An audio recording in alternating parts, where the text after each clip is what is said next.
Bien, entonces, feliz tarde, feliz sábado, Dios les bendiga. Amén. Esperemos que hayamos tenido también un bendecido almuerzo. Amén. Y que tengamos fuerzas, ¿no? Para continuar con los estudios. El tema de esta tarde se llama Fundamentos Doctrinales del Adventismo Original.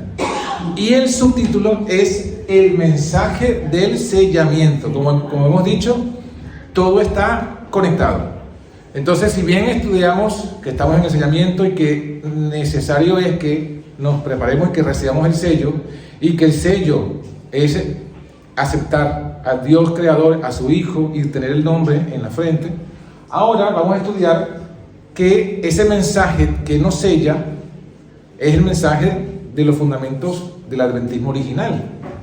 Y por tanto, cuando lo veamos y lo estudiemos, nos vamos a dar cuenta porque es importante que nosotros volvamos a las sendas antiguas, lo importante que es. Entonces, bueno, vamos a entrar de lleno en el tema. Vamos a recordar lo que ya hemos venido recordando. Los 144.000 aparecen en la profecía, que lo estudiamos en los eventos finales. Fueron sellados con el sello de Dios y recibieron su marca, el sello, la marca de Dios que estudiamos en la mañana. Y ese sello, quien lo coloca en la frente, según la profecía, Apocalipsis 7, es el ángel. Quien coloca el sello es el ángel. Y de ahí entendemos que es el mensaje del sellamiento. ¿Por qué? Bueno, porque el ángel sabemos que tiene dos significados. Cuando es literal, es un ángel de Dios. Pero cuando es simbólico, está hablando de un mensaje, mensajeros. Entonces, justamente, el ángel que trae ese sello es un mensaje que sella. Eso es lo que vamos a estudiar. Y luego estudiaremos Cristo y su justicia, que sería lo que significa en sí el nombre del Padre y del Hijo en la frente. Y lo último, entonces, como ya dijimos, apostasía omega, porque aparece en la Biblia que de los 144.000 es un remanente y el resto de Israel no será sellado. Entonces, bueno, entremos con el punto 3, el mensaje de sellamiento. ¿De dónde entendemos esto? Bueno, de ahí Apocalipsis. Apocalipsis ya dijimos que aparece un ángel, el ángel sellador. El ángel sellador es el que trae el sello, que fue lo que dice Apocalipsis, ¿verdad? Lo hemos leído. ¿Se acuerdan? Que dice que estaban los 4 ángeles sosteniendo los 4 vientos, y viene un ángel que sube del oriente, trae el sello del Dios vivo, y ese ángel es el que dice a los 4 ángeles: detengan los 4 vientos, no los suelten hasta que hayamos sellado los siervos de nuestro Dios en su frente. Entonces, ese ángel es el ángel sellador, y es el que trae el sello. Ya hemos visto que el sello entonces está en la ley, es el sábado, y que es el sábado porque el sábado es el único de los días que trae el nombre de Dios, que trae el cargo, la autoridad de Dios, y que trae su jurisdicción. Entonces, si el sello está en la ley, el ángel sellador, no hay otra conclusión, es el ángel que trae la ley. Es el mensaje que trae la ley. ¿Y cuál es el mensaje que trae la ley en la Biblia? Si usted ve otros ángeles en Apocalipsis, ¿dónde aparecen nuevamente? Apocalipsis 14, del 6 al 12, aparecen 3 ángeles que surcan los cielos. El primer ángel, temen a Dios y darle gloria. Dice que surcaba los cielos, traía el evangelio eterno, lo predicaba a toda nación, tribu, lengua, pueblo, y decía: temen a Dios y darle gloria porque la hora de su juicio ha llegado. Adorad a aquel que ha hecho el cielo, la tierra, el mar y la fuente de las aguas. El segundo le siguió, denunciando: ha caído Babilonia, aquella grande ciudad, porque ha dado a beber a todas las naciones del vino del furor de su fornicación. Estos 2 ángeles están conectados, pero directamente su mensaje no habla de la ley. Son ángeles que van preparando el camino al tercero. El tercero, que está en Apocalipsis 14 también, en el versículo 9 hasta el 12, dice: el tercer ángel lo sigue diciendo en alta voz: si alguno adora a la bestia y a su imagen, o recibe la marca en su mano derecha o en su frente, este también beberá del vino de la ira de Dios, que ha sido vaciado puro en el cáliz de su vida, y será atormentado con fuego y azufre delante de los santos ángeles y delante del Cordero, y no tienen reposo ni día ni noche de los que adoran a la bestia o su imagen o reciben su marca.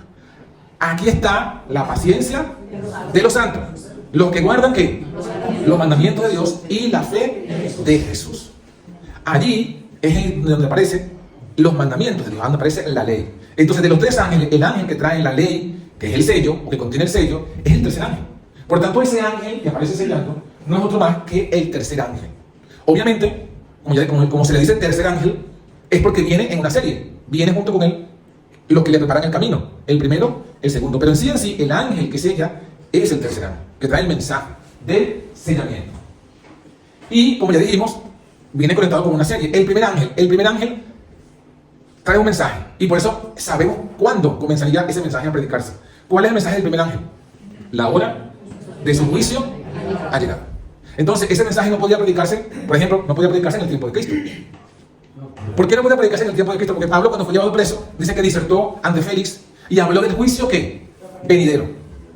Entonces, Pablo no predicó el primer ángel, porque Pablo habló de un juicio, sí, pero un juicio que vendría en el futuro. Jesús también. Jesús, cuando habló en Mateo 12, dice: de toda palabra ociosa daréis cuenta en el día del juicio. Habló hacia el futuro. Total, que ni Jesús ni los apóstoles predicaron del juicio. Por tanto, el primer ángel no puede ser como algunos preteristas pretenden hacer, que se predicó en el tiempo de los apóstoles. Estaba en el futuro. Daniel 7 es la primera profecía de la serie que nos habla de un juicio. Lo hemos estudiado. Cuando se le quita el poder al cuerno pequeño, se sentará el juez. ¿Sí? Eso es lo que dice Daniel 7. Se cumplió. ¿Cuándo se cumplió? Cuando el poder papal fue quitado por el general francés. Año de 1798. En ese momento se instaura el tribunal en el cielo. Pero el juicio no comienza hasta que llegue el abogado, ¿sí o no? Porque el abogado tiene que estar presente para que se comience el juicio. Entonces, ¿cuándo llega el abogado? Daniel 8:14. Daniel 8:14 nos dice hasta 2300 días de tarde y mañana. Y entonces, ¿qué? El santuario será purificado. Entonces, ahí es cuando aparece el Hijo del Hombre, que así llega al anciano de días. El Hijo del Hombre, en ese contexto, es el abogado. El Padre es el juez. Y Jesús es el abogado. Primera de Juan, capítulo 2, versículo 1, ¿se acuerdan? Que dice: si alguno hubiera pecado, abogado tenemos para con el Padre, a Jesucristo el justo. Entonces es ahí cuando comienza el mensaje del primer ángel. Bueno, poco antes, porque el mensaje del primer ángel anuncia la inminencia de la hora del juicio. O sea que, por eso es que entendemos, y esa es la mayor prueba contundente, profética, bíblica, para que usted pueda entender, para que todos podamos entender, que el remanente de Dios de ese último tiempo, quienes dieron ese mensaje de los tres ángeles, no fueron otros que los adventistas, en este caso, del primer ángel, Diego Miller, y todo lo que luego nosotros conocemos como los pioneros. Ellos llegaron y dieron el mensaje en la hora como lo decía la profecía. No hay otro movimiento religioso, no hay otra iglesia que haya dado este mensaje en el momento preciso. Usted puede buscar en la historia qué estaban haciendo la iglesia católica, qué estaban haciendo los protestantes, y en sí no estaban en nada de esto del mensaje.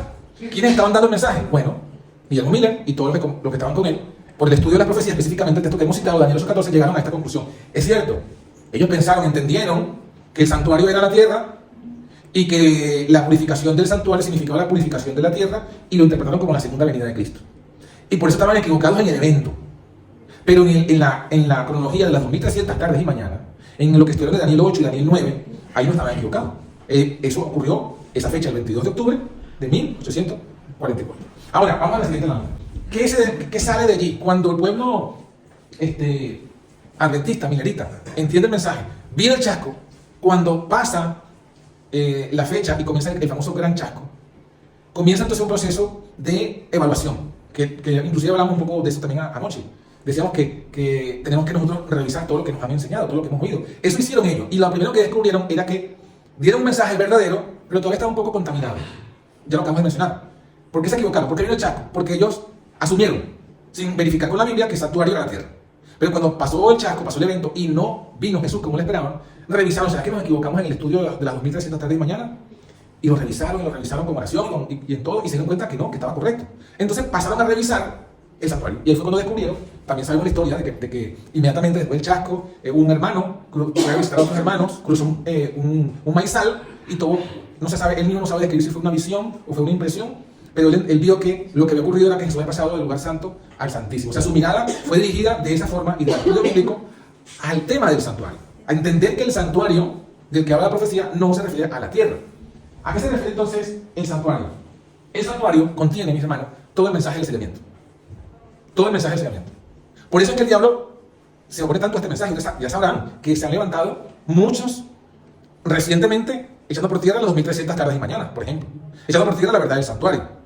¿Y por qué? Porque el diablo sabe que este mensaje, que esa verdad, como lo dice pues, en una cita del Espíritu de Profecía, el punto central de nuestra fe como adventista gira en torno a la doctrina del santuario. Y vamos a ver que ahí fue que se originó. Y vamos a ver cómo todas las verdades del enseñamiento están contenidas allí. Fíjense, vamos a dividir los 4 elementos del santuario que tipifican las verdades. ¿Qué tenemos? Tenemos alrededor del santuario el pueblo de Israel, las 12 tribus, ¿sí? Punto número 1. El punto número 2, después del pueblo, lo más cercano que tenemos allí es el atrio, que representa ese altar con el humo, que sería el altar del holocausto, y más allá el Gabán. El tercer punto ya es hacia adentro de la tienda que está allí, que sería el lugar santo, y más adentro sería el lugar santísimo. Vamos a ver entonces qué significan cada una de estas cosas. El pueblo que está alrededor, en torno a qué se congrega el pueblo de Israel. ¿Qué simboliza el pueblo de Israel? Bueno, el pueblo de Israel simboliza evidentemente a la iglesia, a todos los que estamos con nuestra fe, ¿en dónde? En el santuario celestial. Así como Israel estaban ordenados. Habían, de los 4 lados del santuario, habían 3 tribus en cada lado. 3 tribus al norte, 3 tribus al este, al oeste y 3 tribus al sur. O sea que el santuario vendría a ser como el centro del pueblo. El pueblo, entonces, significa a todos los que creen en la Biblia, a los que creen en la palabra de Dios, a los que creen en los profetas, y están entre ellos. Entonces, evidentemente, nuestras primeras verdades, que nos colocan allí, al lado del santuario, es la primera que tenemos allí. Yo las puse, yo las he colocado, las verdades, en orden según el santuario. Pero entre paréntesis, bueno, aquí no, aquí aparecen de primero, he colocado en la creencia de los pioneros. ¿Saben que los pioneros tenían? Cuando se establecieron los fundamentos doctrinales adventistas, cuando ya se establecieron los fundamentos, eran 28 doctrinas. Obviamente no son las mismas que están hoy, pero eran 28. Y ellos las organizaron de forma temática. Yo se las voy a presentar aquí, no en ese orden temático, sino en el orden del santuario. Entonces, lo primero que tenemos es el primer fundamento, que para los pioneros en la creencia fundamental número 3, es la Biblia como única regla de fe y práctica. Eso es un fundamento, el fundamento principal, porque es lo único que nos va a llevar a nosotros a la verdad. De hecho, ese fundamento como tal es una herencia de la Reforma Protestante, porque quien colocó ese fundamento primero fueron los reformadores. Cuando establecieron su movimiento, ¿qué fue lo que dijeron ellos? Nuestra única regla de fe y práctica es la Biblia. Todo debe ser probado por la Biblia. Y lo que no está en la Biblia, no es. Que eso fue inclusive lo que dijo Lutero allí cuando se paró en la famosa dieta ante los representantes papales, los representantes del monarca alemán. Él dijo, si no se me convence con palabras de la Biblia, no puedo, ni quiero, ni debo retractarme, porque no está bien para un hombre ir en contra de su conciencia. Que Dios me ayude. Y se paró allí firme. Y así comenzó la reforma. Entonces, ese primer fundamento realmente es una herencia. Herencia, y es verdadero, porque eso viene inclusive, como está aquí señalado, desde Isaías. Cuando Isaías dijo, a la ley y al testimonio. Si no nos dicen, si no nos enseñan, si no nos predican conforme a esto, no les ha amanecido. Y si no les ha amanecido, ¿en qué están? En las tinieblas. Porque ¿qué pasa? ¿Qué es el amanecer? El amanecer es cuando sale la luz después de las tinieblas. Entonces las personas que no les ha amanecido es porque todavía están en tinieblas. Y están en tinieblas porque no están conforme a la ley y al testimonio. Muy bien. Esa sería en el orden de los primeros la creencia número 3. Ahora, el segundo punto que se deduce aquí del santuario es la importancia de las profecías o de los profetas. También como parte integral del pueblo, el pueblo de Israel, se estableció y se le enseñó y se estableció una gran verdad que la encontramos allí en Crónicas. Si no recuerdo mal, el segundo de Crónicas 20:20, que decía, creed a Jehová y estaréis seguros. Creed a sus profetas y seréis prosperados. Ese es otro fundamento que aparece allí. Y los primeros establecieron 3 creencias en relación a este punto. ¿Por qué? Porque los primeros establecieron la importancia de estudiar las profecías.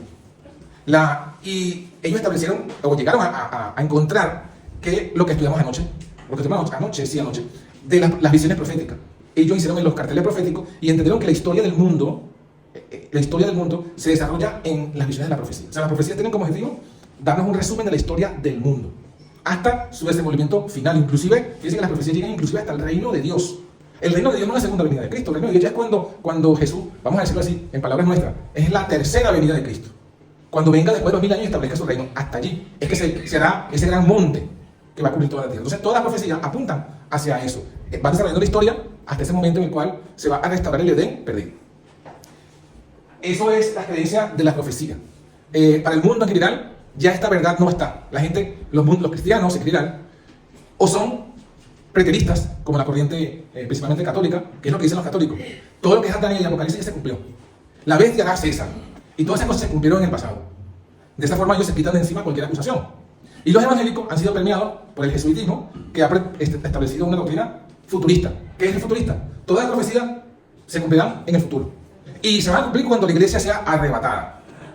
O sea que la iglesia no va a pasar por la tribulación, no va a pasar por la bestia, ni por la marca. O sea, tranquilo, no se preocupen por estudiar la marca de la bestia, ni por evitarla, porque igual la iglesia va a ser arrebatada antes de eso. Tanto una interpretación como la otra cumplen un mismo propósito: mantener a la gente dormida, no preparada.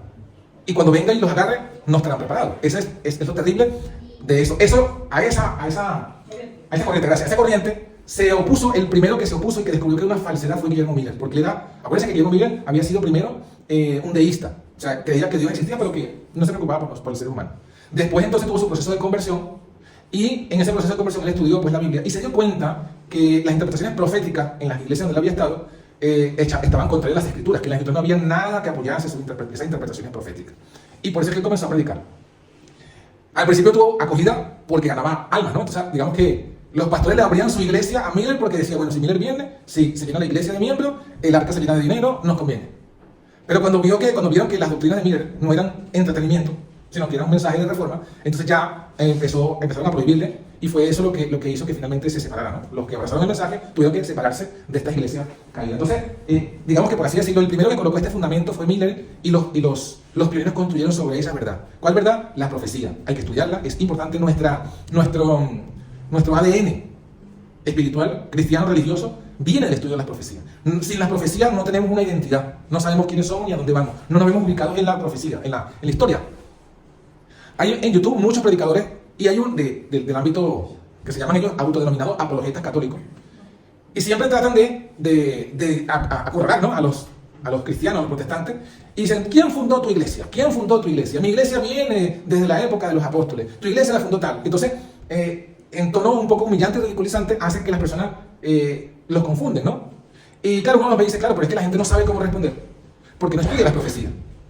Porque sí, puede ser que tu iglesia históricamente venga de aquella época, pero es que no estamos en aquella época, estamos ahora. La pregunta es: ¿quién es el pueblo de Dios ahora? Y según la profecía, no según la historia. Porque si ustedes les preguntan que hacen estos supuestos apologetas, ¿a qué va? ¿A qué apelan? ¿A qué apelan? A la historia. Históricamente, ¿quién es? Pero no. Bíblicamente, y más que bíblicamente, proféticamente, ¿quién es hoy el pueblo de Dios? Si esa fuese la pregunta, otra sería la historia.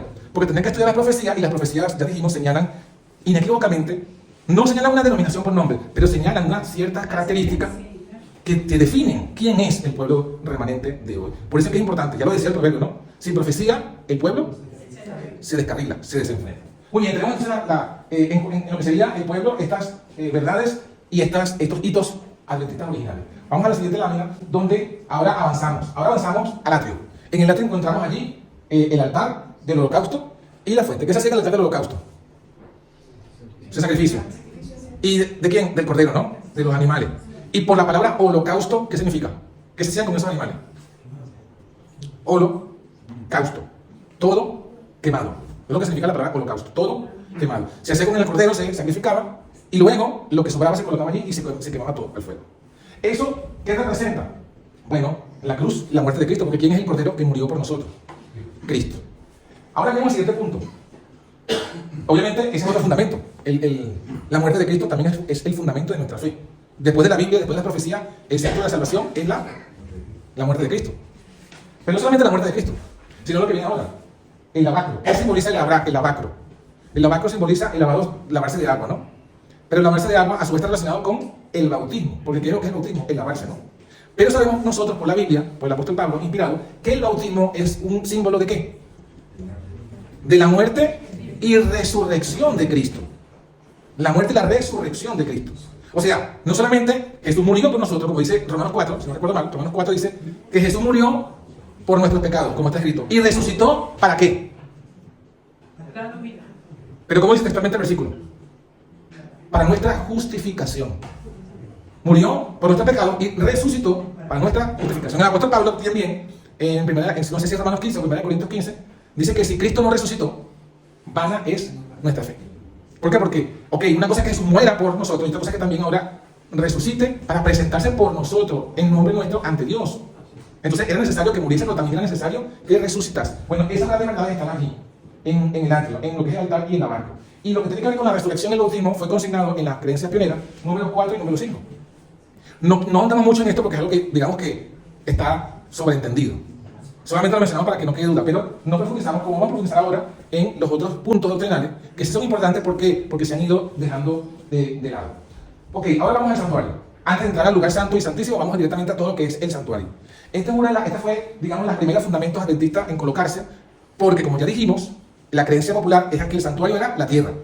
Miller también lo pensaba así. Pero después, por lo que ya contamos, entendieron que no, que había un santuario celestial. Y encontraron este versículo, que está en Hebreos 9, en Hebreos 8, 1 y 2, y en Hebreos 9, 2, que nos habla que hay un santuario en el cielo. Dice el apóstol allí, el punto principal de lo que venimos diciendo es que tenemos tal sumo sacerdote, el cual se sentó a la diestra del trono de la majestad de los cielos, ministro del santuario, de aquel verdadero tabernáculo que levantó el Señor y no el hombre. Entonces, de este versículo y de otros más, entendieron que hay un santuario literal en el cielo. Y cuando Daniel 8:14 habla de la purificación del santuario, está hablando de la purificación de ese santuario. No está hablando de la purificación de la tierra, ni tampoco está hablando de la purificación de la iglesia. No, que el santuario es la iglesia. O que tampoco está hablando de la purificación del cuerpo. No es que mi cuerpo es templo, por eso el santuario somos nosotros. No, no, en este contexto está hablando del santuario del cielo. Es a eso que se refieren las profecías. Entonces, eso fue ese fundamento, esa gran verdad que se estableció y que, bueno, muchos todavía no lo han entendido, otros se han ido atrás de ese mensaje, diciendo que no hay un santuario. Inclusive, vamos a ver mañana en la historia adventista, que uno de los primeros que comenzó a poner en duda la verdad del santuario fue ¿quién? Digamos, esos primeros pasos de apostasía. Kelo. ¿Y con qué fue que puso él en duda? ¿Con qué doctrina puso él en duda esta gran verdad? El panteísmo. ¿Y de qué hablaba el panteísmo? La omnipresencia. Entonces fíjense que la omnipresencia de Dios, si no se entiende bien, nos puede hacer dudar de este fundamento tremendo que es la gran verdad de que Dios hay un santuario. Me acuerdo una cosa que leí de Jaime White, sencilla. Él dice, mira, ¿qué dice el Padre Nuestro? ¿Qué nos enseñó Jesús en el Padre Nuestro? Padre Nuestro que estás en el cielo. No dice Padre Nuestro que estás en todas partes. Entonces, ahí, nuestro Padre está en el cielo, en el santuario. Ahora, ¿cómo está atento de todas las cosas que pasan? Ya lo hemos estudiado, por medio de su espíritu. No es él, no es su persona, sino es su espíritu. Entonces, fíjense cómo todas estas cosas van interconectadas unas con otras. Bueno, sigamos avanzando en los fundamentos. Después, ¿qué nos encontramos? Nos encontramos en el lugar santo, con 3 muebles. ¿Y de estos 3 muebles qué encontramos? Bueno, el candelabro de oro, 7 brazos, que iluminaba el santuario. ¿Qué simboliza este candelabro? La iglesia, ¿no? Apocalipsis 1, capítulo 1, versículo 20, dice que el candelero son las 7 iglesias. Entonces, ¿qué nos dice? ¿Qué verdad encontramos en ese primer mueble? La necesidad que tenemos de congregarnos, de estar unidos. No podemos estar dispersos unos con otros, tenemos que estar todos miembros de su iglesia. Y buscar esa unidad, como lo decían esta mañana, en espíritu y en verdad. Muy bien, el segundo mueble, los panes. Los panes, la mesa de los panes de la proposición. Esa mesa, esos panes, ¿cada cuánto se cambiaban esos panes? Cada sábado, ¿no? Entonces, ¿qué representa? Bueno, que venimos a congregarnos para el alimento espiritual, para estudiar la palabra juntos, para que cada quien con sus dones aporte y nos edifique en estudio de la palabra. Y el altar de oro también simboliza las oraciones. Oraciones que tenemos que elevar a nuestro Padre conforme a su voluntad. Esas son, digamos, cosas que también ya hemos conocido, cosas que todos sabemos, cosas que nadie niega. El punto clave viene ahora en el lugar santísimo. En el lugar santísimo, ahora se van a encontrar varias cosas aquí, claves y fundamentales de nuestra verdad presente. Primera gran verdad que encontramos, están tipificadas en el lugar santísimo. Bueno, el momento, ¿cuándo debía abrirse el lugar santísimo? ¿Cuándo se abría el lugar santísimo? Una vez al año. ¿En qué momento? En el día de Yom Kippur, 10º día del 7º mes. Ese es el día en que se abría esa puerta. Y cuando se abría esa puerta se cerraba la otra. O sea, cuando se ministraba en el lugar santísimo, no había administración en el lugar santo. Según la profecía, ya la vimos en Daniel 8:14, esa puerta debía abrirse al final de los 2300 tardes de mañana.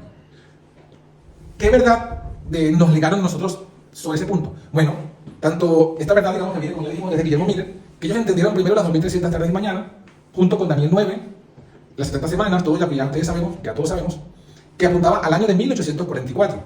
El 22 de octubre no sale de Daniel 8, porque Daniel 8 no habla, sino del año. ¿De dónde sale el día y el mes? De la Levítico 23, la fiesta de Yom Kippur, 10º día del 7º mes. Los pioneros, bueno, en este caso Guillermo Miller, entendió que debía buscar cuándo era en el calendario que se usaba, occidental, el equivalente al 10º día del 7º mes. Encontraron que habían 2 posturas, la postura rabínica y la postura de los caraítas. La postura rabínica decía que el día de expiación era ese año, el 21 de septiembre. Y la postura caraíta decía que era el 22 de octubre. ¿Por qué tomaron y teníamos nosotros la fecha 22 de octubre y no septiembre? ¿Por qué?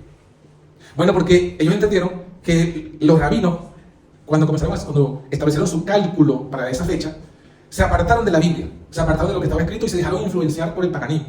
¿En qué sentido? Los rabinos hasta el sol de hoy calculan cuándo viene el año judío y todo esto, basado en las constelaciones. Que si Aries, que si todo lo que se conoce como el horóscopo, ¿no? Entonces ellos hacen ese cálculo y a partir de allí dicen, bueno, este es el año nuevo. Y cuando calculan el año nuevo, de ahí calculan todos los demás meses y demás. Los caraítas dijeron, eso no está en la Biblia. Cuando Dios levantó a su pueblo Israel y le mandó el calendario, nunca les dijo que estuviesen viendo las constelaciones. ¿Qué debía marcar el inicio del año judío?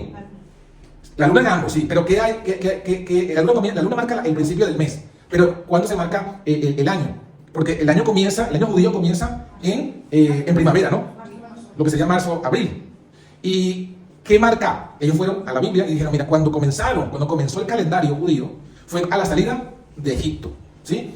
Y ellos citan, los caraítas citan, que los pioneros lo entendieron y lo aceptaron así, y también está en las publicaciones adventistas originales, primeras, que cita qué cosa, que cuando cayeron las plagas de Egipto, dice que textualmente la Biblia que el trigo fue dañado, pero la cebada no, porque la cebada era tardía. O sea, la cebada se madura un mes después del trigo. Cuando vino la plaga del granizo, dañó el trigo, pero no dañó la cebada. Y cuando salen de Egipto, entonces lo que marcó era la maduración de la cebada. Por eso, fíjense que en el lenguaje hebreo, el mes se llama ¿cómo? Abib. ¿Y qué significa Abib? Tiene que ver con cebada. Entonces allí, ese fue el argumento de los caraítas. Y los primeros que eran estudiosos de la Biblia dijeron, bueno, un calendario es bíblico, otro es astronómico.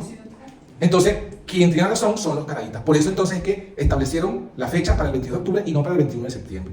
¿Alguna vez se ha encontrado usted con que alguien le va a decir, pero es que ustedes aún ni siquiera pusieron bien la fecha? Porque decía que la fecha debía ser, según los rabinos, en septiembre y ustedes la pusieron en octubre. Bueno, esta es la explicación de por qué es en octubre y no en septiembre. Sí, de hecho, ese cálculo no es matemáticamente preciso, ¿no? Porque la luna, o sea, las semanas son de 7 días, ¿no? Pero por los 360 días de los calendarios. No, pero inclusive el calendario hebreo tampoco tiene una perfección. ¿Por qué? Es lo que voy a explicar. La semana son 7 días, ¿no?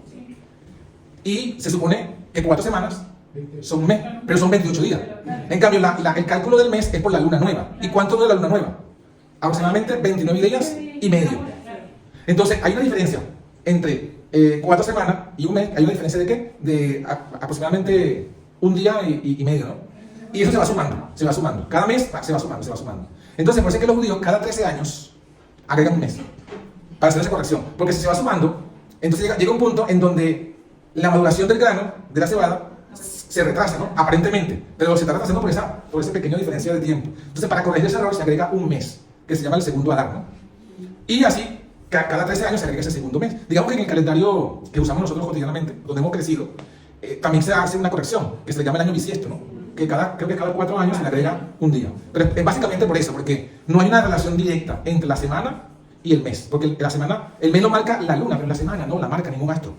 La semana la marcó la palabra de Dios. 6 días trabajará y un día de descanso. Entonces no hay ningún astro que marque el pasar de la semana. Cuando entendemos eso, también es, si lo entendemos, lo estudiamos, lo aceptamos, también seremos preservados de aquellos que andan enseñando que el sábado depende de la luna. Eso es incorrecto. Entonces todo esto llega a ser el mensaje. Digamos que esto para los pioneros esto era como hablar del tiempo. Ya se lo sabían por todos lados, sabían todo esto. De hecho, digamos que el mensaje del primer ángel y el clamor de medianoche consistió en entender estas cosas. El mensaje del primer ángel consistió en entender el año de 1844. Pero el clamor de medianoche consistió en entender lo que estamos hablando ahora, que sería lo de la fiesta, lo de la corrección del año y de todo esto de los caraítas. Eso llegó a ser, porque acuérdense, no lo mencionamos, pero ahora lo mencionamos, que antes del gran chasco hubo un pequeño chasco.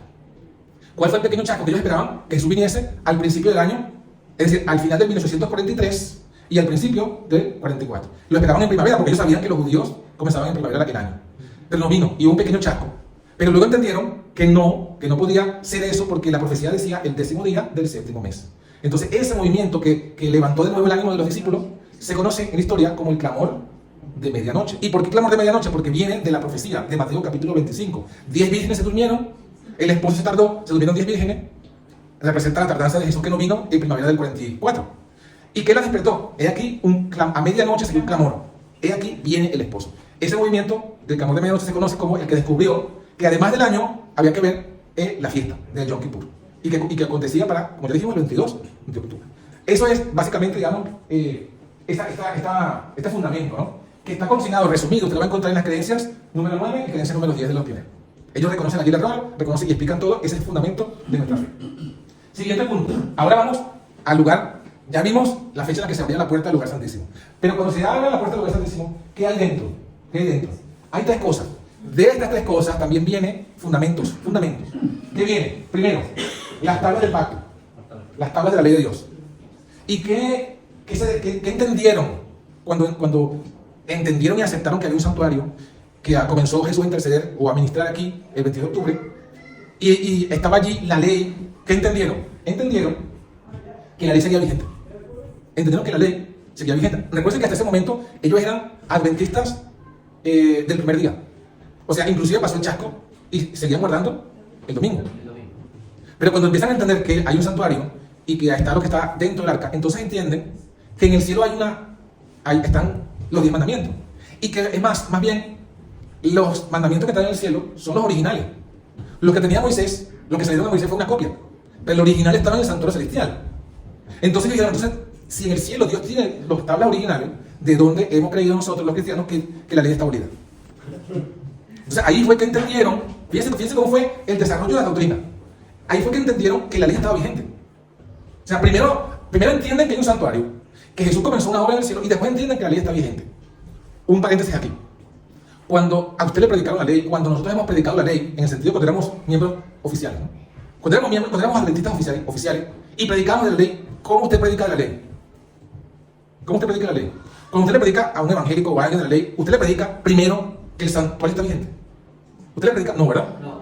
Cuando un adventista oficial le predica a la gente hoy de la ley, le predica la ley en conexión con el santuario. No se predica. A mí cuando me lo predicaron en esa conexión. Pero cuando inicialmente los primeros predicaban, lo predicaban en este orden. O sea, ¿qué ha hecho la apostasía omega? Ha sacado la ley fuera de contexto, del contexto del santuario. ¿Por qué? Porque básicamente se avergüenzan. Como tanto nos han acusado, es que ustedes vienen de un chasco, es que ustedes, sus fundadores, como fracasaron en ese mensaje, se les ocurrió inventar una farsa, y tanto nos han acusado que ahora se avergüenzan de eso. Miren, en la creencia, bueno, anterior lágrima, pero en la creencia de los pioneros, en la creencia número 9 y 10, usted va a leer, sí, cometimos un error, el error no fue en el cálculo, el error fue en el evento, ya está. O sea, es verdad, nos equivocamos, ¿qué hay de malo en reconocer cuando uno se equivoca? Ya está, nos equivocamos, pero no hemos inventado nada, simplemente hemos dado cuenta del error. Pero hoy día, como es tanta la vergüenza, no se habla de la ley en conexión con el santuario. La ley está conectada con el santuario. Y ya lo vimos de la ley, ¿qué se desprende de la ley? El cuarto mandamiento. Por eso es que a partir de, fíjense, por eso es, cuando hablamos del enseñamiento, ¿por qué decían ellos y por qué decimos nosotros que el enseñamiento comenzó en ese momento?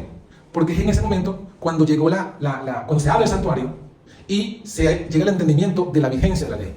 O sea, durante los 1800 no, después de la apostasía papal, después del 538, durante 1260 años y un poco más, usando textualmente las palabras de la Escritura, durante 1335 años, la ley estuvo oculta. El mundo cristiano no sabía de la vigencia de la ley. La obra de oscurecimiento había echado por tierra esta verdad. ¿Cuándo sale la verdad? Bueno, cuando como dice Apocalipsis 11:19, el templo de Dios fue abierto en el cielo. Y cuando se abrió el templo, ¿qué fue lo que se vio? El arca del pacto. Entonces, ¿qué representa eso? Eso simboliza que se abrió el templo en el cielo y el pueblo que estaba en la tierra, en ese momento, comenzó a darse cuenta que la ley seguía vigente. Y comenzó entonces a hacer una reforma correspondiente a ese mensaje. Por eso es que se entiende que comienza el enseñamiento, comienza el sábado a tener vigencia en la mente y en los corazones de los que estaban, de los que estaban viendo lo que se abrió. Porque Apocalipsis 11:19 que dice, el santuario se abrió en el cielo y el arca de su pacto fue vista. Pero ¿quiénes solamente lo vieron? Lo vieron los que pusieron su mirada hacia allá. Porque hubo una gran cantidad de personas, y todavía las hay, que no quieren mirar eso. Que no quieren mirar el cielo, que quieren hacerse ciegos a eso. Y quieren seguir aferrados a que la ley no está vigente, que el santo no está vigente, o predican una ley sin el contexto del santuario. Bueno, de las tablas del pacto, se dice que el cuarto mandamiento brillaba más, y representa toda la obra del enseñamiento. Toda la obra del enseñamiento. Que abarca, como ya veremos más adelante, las creencias 12, 13, 1, 2, 14, 15, 19, 22, 14b, 15b, 17 y 18. Ya vamos a ver, solamente aquí mencionamos de pasada lo que se ve en el arca. Se ve entonces las verdades que se descubren al saber que la ley de Dios está vigente. Segundo punto, otra cosa que se descubre, el maná. Así como se ve el arca, ¿qué otra cosa se ve en el lugar santísimo? Dentro del arca, perdón. ¿Qué otra cosa se ve dentro del arca? El maná y la vara de Aarón. Sabemos que eso estaba ahí dentro, ¿no? ¿Qué simboliza el maná? El maná tiene doble símbolo. Porque el maná, el origen del maná es cuando el pueblo de Israel, en su peregrinación por el desierto, ¿qué hizo Dios? ¿Qué les dio de comer? Maná. Maná del cielo. Venían de Egipto comiendo carne y condimentado, y le dijeron, se quejaron porque tenían hambre, y llegó un punto en que se quejaron y dijeron, no queremos más maná porque estamos cansados de comer maná. Entonces, el maná representa la comida que Dios ha escogido para su pueblo. Y la rebeldía al maná representa lo que queremos nosotros comer porque nos gusta. Las ollas de Egipto. Entonces, el maná en ese contexto nos recuerda la reforma por salud, que también llegó al pueblo adventista. O sea, si la ley llegaron, la vigencia de la ley, ¿en qué le llegó al pueblo como tal? la verdad de la vigencia de la ley, 1848, ya lo dijimos y lo seguimos repitiendo. Pero el mensaje de la reforma de salud, ¿en qué año llega? ¿1800 qué? 63, que comienza la primera visión, ¿no?, de la reforma de salud más amplia, porque inclusive hubo una visión antes de la reforma de salud que fue también en 1848, pero en esta visión solamente se hablaba del tabaco, del café y del té, el té negro. Esa fue y de los alimentos muy condimentados. Esa primera visión del 48. Pero en la visión del 63 ya, además de lo mencionado, se habla también, se ve lo de la carne. O sea que en esas dos visiones, Dios le da la luz al pueblo de la reforma pro salud. Muy bien. Eso debería ser la creencia número 15. Ah, no, perdón. Ese es el primer símbolo del maná, como reforma pro salud. Pero también, ¿qué simboliza el maná? En su segundo simbolismo. En Juan capítulo 6, Jesús dijo: yo soy el pan vivo que he descendido del cielo. O sea, él se comparó a sí mismo como el maná. Entonces, en el sentido literal, el maná representa la reforma pro salud, y en el sentido espiritual representa a Cristo y su justicia, que es un mensaje que también llega en 1888 al pueblo adventista. Ahora sí, el otro punto que aparece allí, ¿cuál es? La vara de Aarón. ¿Qué representa la vara de Aarón? La vara de Aarón, ¿qué representa? ¿Qué verdad nos transmite la vara de Aarón allí en el lugar santísimo? ¿Cuál es el contexto en el que... ¿Por qué Dios colocó la vara de Aarón en el arca del pacto? ¿Se acuerdan de la historia? Ajá. La historia es que Dios escogió a Aarón como sumo sacerdote. Pero luego vino Coré, Datán y Abiram y soliviantaron al pueblo para que dijeran: ¿por qué Aarón solamente? Nosotros también queremos ser sacerdotes. Queremos también ofrecer el incienso. ¿Quiénes fueron los levitas? Ellos eran levitas. Los levitas tenían la responsabilidad del templo, pero no podían ofrecer el incienso. O sea, los levitas trabajaban en el atrio. Los sacerdotes trabajaban en el lugar santo. Y el único que podía entrar hasta el lugar santísimo era el sumo sacerdote. Entonces, Coré, Datán y Abiram estaban en el atrio, pero querían estar también en el lugar santo. Hicieron una rebelión, a todo el pueblo lo trajeron. Se estaban rebelando ¿contra qué? Contra el orden que Dios había establecido. Y cuando Dios le dijo: bueno, vamos a hacer la prueba, cada quien con la que suba la vara que reverdezca, esa es la evidencia de que yo escogí para que sea sacerdote. Entonces, lo hicieron así, y la vara que reverdeció fue la vara de Aarón. Y luego dijo el Señor: colóquenla allí para que quede como testimonio para siempre. Entonces, ¿qué es el testimonio que nos da la vara de Aarón? Del orden evangélico. Inclusive del orden evangélico que viene desde el cielo, porque la rebelión de Coré, Datán y Abiram fue contra el sumo sacerdote, porque querían ellos también ser, que no hubiese un solo sumo sacerdote, sino que hubiese 2 o 3. ¿A qué les suena a ustedes eso? ¿Quién es el único sumo sacerdote? Cristo. ¿Y quién en el cielo quería también ser sumo sacerdote? El maligno, ¿verdad? ¿Y a quién convenció el maligno aquí en la tierra para que se autodenomine sumo pontífice? Ya ustedes saben. Entonces todo eso está allí. O sea que la vara de Aarón está ahí como testimonio, porque eso fue lo que dijo el Señor: quede como testimonio para siempre. Y ese es el testimonio que nos llega hasta hoy. Por eso que pusimos allí que la vara de Aarón simboliza el orden evangélico. ¿Qué es el orden evangélico? Bueno, que así como Dios quiere que su iglesia se congregue y esté unida, también quiere que todo se haga decentemente y con orden. Entonces, fíjense, por ejemplo, en las creencias hay 16A y 16B, porque se está ordenada en el orden que pusieron los pioneros. En ese punto, ¿qué entendieron los pioneros? Bueno, entendieron que tenían que, por un lado, unirse y organizar la iglesia. Establecer ¿qué cosa? Pastores, ¿sí o no? Ancianos, diáconos, maestros. Establecer un orden en los cultos. Establecer una escuela sabática. Todo eso fue un orden que fueron estableciendo en la iglesia. Inclusive, llegaron al punto de registrarse como iglesia ante las autoridades del Estado. ¿Sí o no? Todo eso es parte de la vara de Aarón. Y una cosa más. Al principio, ¿cómo se sufragaban los gastos los misioneros, los pastores? ¿Cómo se sufragaban los gastos? Usted conoce la historia. La historia de los pioneros era que ellos se pagaban a sí mismos. Por ejemplo, Jaime Juárez salía por Tareno. Y bueno, José Beis tuvo que empeñar la casa. O sea, ellos, en ese momento, eso es lo que entendieron. Pero luego vino J.N. Andrew, trajo un estudio, lo presentó a los pioneros y descubrieron la verdad de qué. La verdad de la vigencia del diezmo. No solamente de la ofrenda, sino también la vigencia del diezmo. Y eso llegó a ser un punto, que ese es el punto que está mencionado. Uno de los fundamentos de los pioneros es que el sostén de la obra debe ser hecho por donaciones voluntarias, que es la ofrenda, y una porción que Dios estableció, que es la porción del diezmo. Los evangélicos dicen que el diezmo es de la ley de Moisés. Eso es lo que dicen los evangélicos. Y como ellos dicen que la ley está abolida, el diezmo está abolido. O sea, ahí tienen un error.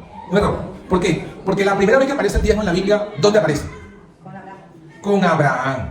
¿Abraham era de la ley de Moisés o no? No, porque Moisés ni había nacido. Entonces Abraham no guardaba la ley de Moisés. Pero a Abraham se le dio la verdad del diezmo, porque él fue a la batalla contra los reyes estos cananeos para salvar a su sobrino Lot. lo rescató, y la costumbre era que quien fuera a la batalla le daban entonces el despojo, ¿no? O sea, lo que ganó, se quedaban con ese despojo. Y Abraham dijo, yo no quiero que nadie diga, ah, mira, Abraham hace guerra para enriquecerse.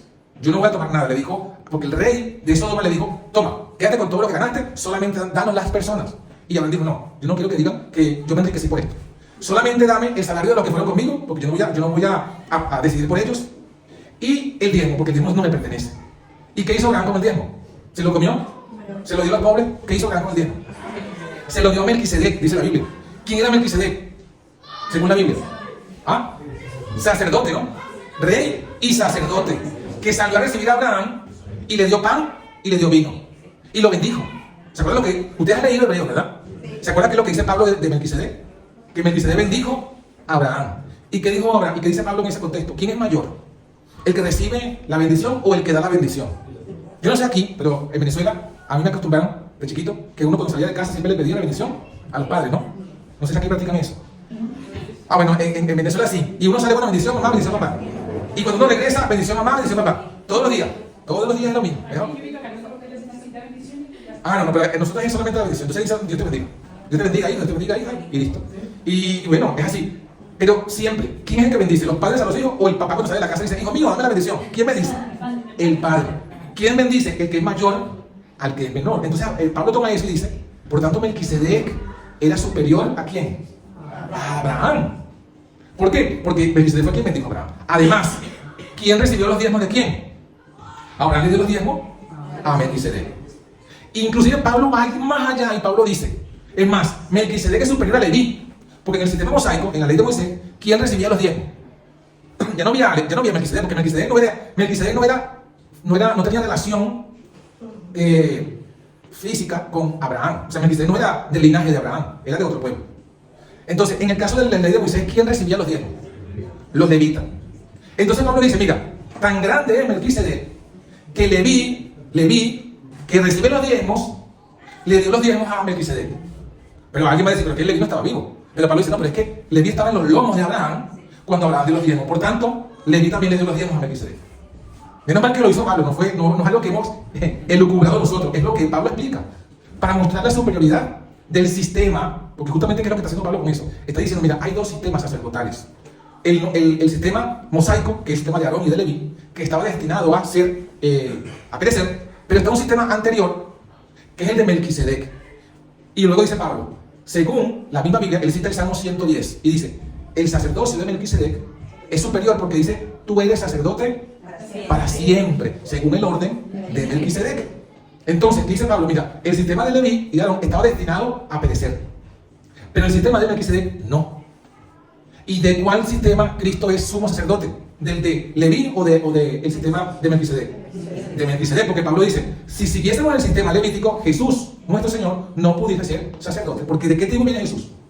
De la tribu de Judá. ¿Y quién podía ser sacerdote? Solamente los descendientes de Leví. Entonces Jesús no puede ser sacerdote si estuviese vigente el sistema de Moisés. Pero como no está ese vigente, sino que el que está vigente, el que siempre realmente estuvo vigente, fue el de Melquisedec.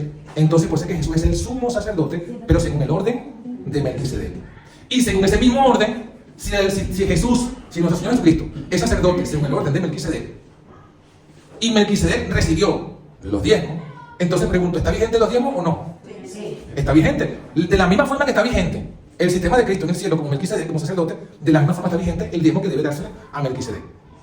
Entonces, eso es otra verdad que entendieron los pioneros. Y que como ustedes han escuchado, no hemos buscado versículos, pero ustedes creo que se acordarán, y todo eso que hemos mencionado es bíblico. O sea, todo esto es bíblico. Jesús mismo enseñó. ¿Qué dijo Jesús? El obrero es digno de ¿qué? De su salario. O sea que el que trabaja en la obra es digno de que reciba un salario, no una limosna. No dice, el obrero es digno de una limosna, lo que te sobra allí. No, de un salario. Y uno dice, pero ¿de dónde viene el salario? Bueno, cuando usted lee 1 Corintios capítulo 9, el apóstol Pablo dice, miren, solamente Bernabé y yo no tenemos derecho de no trabajar. Solamente Bernabé y yo no tenemos derecho de traer con nosotros una hermana por mujer. ¿Por qué dice esto? Porque él está diciendo, bueno, Pedro, ¿verdad? Que es el otro apóstol, él era casado, y Pedro no trabajaba. ¿De qué vivía Pedro? Entonces él sigue explicando. No, él dice, así también está en la ley. No, perdón, él antes dice, el que trabaja como soldado no trabaja con la esperanza de recibir un pago. El que siembra, no siembra con la esperanza de cosechar. O sea, el buey que trilla el trigo, ¿qué dice la ley? No pondrá bozal al buey que trilla. Fíjense cómo va Pablo razonando. Primero, según la lógica. Luego, según la ley. Y luego dice, y los que sirven al altar, ¿no participan del altar? Entonces dice, bueno, ¿quiénes son a los que Pablo se refiere que sirven en el altar? ¿Quiénes son los que comen del altar? ¿Quiénes son esos? Porque él estaría hablando del sistema de Moisés. ¿Y qué está diciendo? Que en el sistema de Moisés había gente que servía en el altar y por tanto comían del altar. ¿Quiénes eran esos? Los levitas. Entonces él está hablando del diezmo, aunque no usa la palabra, aunque en 1 Corintios 9 él no usa la palabra diezmo, él está hablando del diezmo porque está citando el ejemplo de los levitas. Y luego que da todo ese razonamiento es cuando él concluye y dice, así también ordenó el Señor. Y cita el versículo de Mateo. A los que predican el Evangelio, que vivan del Evangelio. Entonces está diciendo, con eso está diciendo, con toda esa verdad unida, es que los primeros entendieron, miren, el diezmo es vigente, no pertenece a la ley de Moisés, además de que está vigente, que es el de sacerdocio de Melquisedec, además de que Cristo lo ordenó, además de que Pablo lo estableció, es algo también lógico. ¿Por qué? Por lo que ya hemos mencionado. Si alguien trabaja en algo, espera recibir eso. Entonces cuando él dice, así también nosotros, si sembramos en vosotros lo espiritual, es poca cosa que cosechemos también lo material. Entonces, todas esas cosas fue que llevó a la conclusión de los pioneros de la vigencia, pues, como parte de ese orden evangélico, la vigencia del diezmo. Como algo bíblico, como algo que no es parte de la ley de Moisés y es parte que está vigente y que, como ya lo hemos mencionado, al originarse, por lo menos textualmente, originarse con el sacerdocio de Melquisedec, está conectado con ¿qué? Con el santuario celestial. O sea, si usted cree en el santuario celestial y usted cree que Jesús es sacerdote según el orden de Melquisedec, usted también tiene que creer que el diezmo sigue vigente. No puede deslindar una cosa de la otra. Esas serían entonces las creencias 16b y 16a. Ahora, ¿qué nos queda a continuación? Profundizar en el punto 13. Todo lo que se desprende de las tablas del pacto. Vamos a profundizar en el punto 13. El punto 13 nos habla del sello.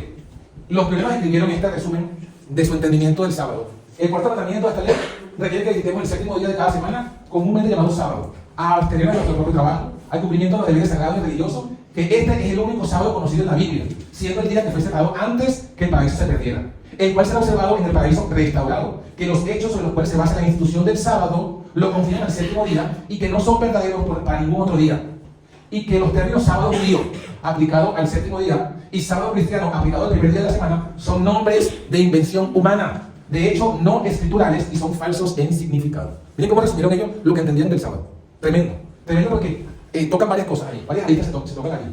Pero, ¿qué podemos hacer aquí? Bueno, ellos están evidentemente hablando del concepto protestante y católico. Los católicos guardan el domingo, igual que los protestantes.